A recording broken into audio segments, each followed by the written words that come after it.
there? Manuel who? Manuel Ugarte has just signed for Manchester United. Manchester United have just made another signing. Erik Ten Hag has gotten his #1 priority signing in midfield. Who is Manuel Ugarte?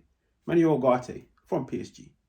6 foot, 23 years of age, £42 million plus 8 million in add-ons. So what we're going to do in today's video is let's work our way from the bottom up. Yeah, let's try something different. But number one, make sure to hit that like, make sure to subscribe, make sure to let me know what you think of this signing in the comments. It helps the channel grow. Let's get into it. Now, it's only right we start off this video with a quote, just to get everybody locked in. A quote from the one and only Luis Enrique. Manuel Ugarte was magnificent with and without the ball. He was everywhere. It was a 10 out of 10 performance. Now, that's what Luis Enrique had to say from watching Manuel Ugarte on his PSG debut. Now, let's dive into the numbers of his overall campaign at PSG last year. Second in the league for tackles. We're talking 2.7 per 90. Now, let's just put it out there. He didn't play for a defensive team, for a team that spent the majority of the game defending in their own half. No, he played for a team that averaged more than 60% of the ball. When you're on the ball for the majority of the time, your defensive actions won't be as high. But just because they're not as high, it doesn't mean defensively you're not good. But Manuel Ugarte, second in the whole league. 2.7 tackles per 90. Possession won in the opposition half. 4.2 per 90. And #1 for ball recoveries in the entire league. Which means any loose ball, any underhit, overhit pass, loose control, he is there. He is there like a predator hunting his prey. Now, from the jump, those numbers are impressive. They're impressive. Why? Because PSG dominate that league. PSG dominate the ball. There's not much being asked of Ugarte defensively, but to still be in the top 2 for the majority of those metrics, what does it tell you? It tells you that on the rare occasion when PSG do lose the ball, he's there to get it back ASAP. But you know what? Let's now look at his passing. Short range, his passing accuracy tends to be 90.1%. Medium range, 95.1%. Long range, 83.1%. What does that tell you? What picture does it paint? It tells you he's a player that's safe in possession. He circulates. He likes to recycle. He doesn't like to try out new things. He doesn't play a game that doesn't suit his strengths. He retrieves the ball. He wins it back. And then he keeps it moving in a very efficient manner. But if we were to ever lose the ball, I'm there to get it back for you.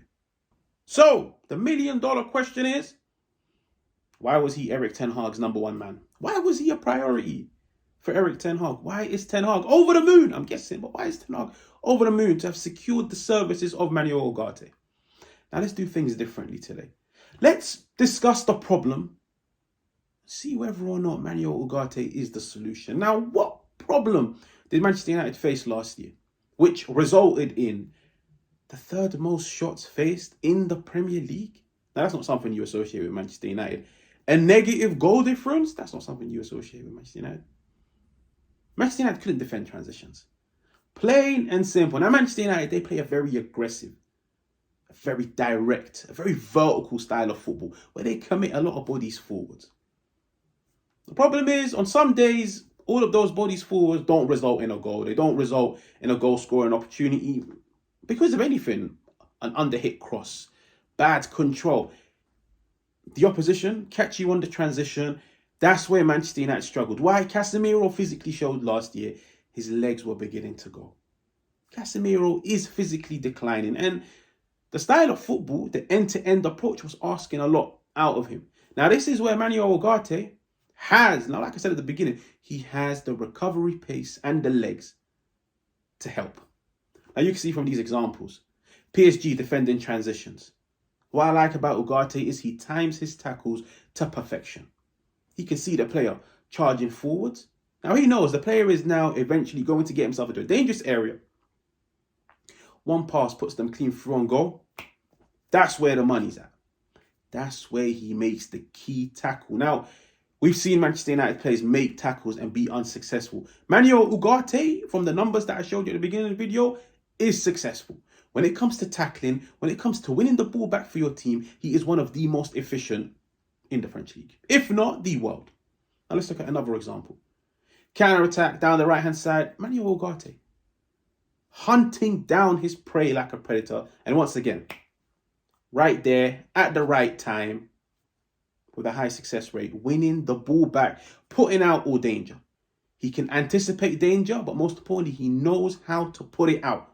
So, now that we know all of this, we know his passing numbers, we know his tackling rate, how good he is off the ball, why Erik Ten Hag wants him, we need to look at a few alarm bells. And there's a reason why I've included these alarm bells in the video. Number one, progressive passes, 3.74 per 90. Progressive carries, 0.59 per 90. Passes into the final third, 4.33 per 90. Dribbles past, 2.1 per 90. Now, there's a reason why I included these in the video, because I want to let the whole world know. Stats are lovely. They paint this amazing picture, but is it a beautiful picture? No. Because stats without context are nothing. And they can manipulate any conversation. I'm here to tell you guys, we don't want no manipulation. When I look at Manuel Ugarte, when I put now everything into the mix, and I create myself a nice little equation, what he's good at, what he's not good at, why Manchester United want him, why Erik Ten Hag wants him, what is the answer? Manuel Ugarte is a ball winner. You can see from his position in this PSG picture, he anchors the back four. He sits in the second phase. His primary job is to put out fire, to put out any danger. He sniffs danger, he anticipates it, he puts it out before it even becomes anything. So, the final question is, how will Manchester United use him? In my opinion, there's two ways. Number one, a like-for-like replacement for Casemiro. He brings a bit more physicality, a bit more running power, somebody that's better in the duels. Number two, in my opinion, this might be Erik Ten Hag's secret formula for big games. Now, we've already discussed at the beginning of the video Manuel Ugarte when it comes to ball recoveries. Manuel Ugarte when it comes to winning the ball in the opposition half. The second most in the whole French division. Manchester United, Erik Ten Hag, need to utilise that. Manchester United, it's a very aggressive press this year. Manuel Ugarte has shown I can win the ball high up the field. Because my tackles, I time them to perfection. My anticipation is top notch. I wouldn't be surprised if Manchester United use him in a 4-3-3 with Casemiro sitting as the anchor, him and Kobe Mainoo. And he has license to bomb forward, to win the ball back, very similar to how Chelsea used N'Golo Kante. Go up there, win the ball, but when you do win the ball, give it to the better players in attack. It provides a different dimension for Manchester United. But anyways, if you're new, make sure to subscribe, make sure to hit the like, make sure to let me know what you think of this signing, and I'll catch you guys on another one.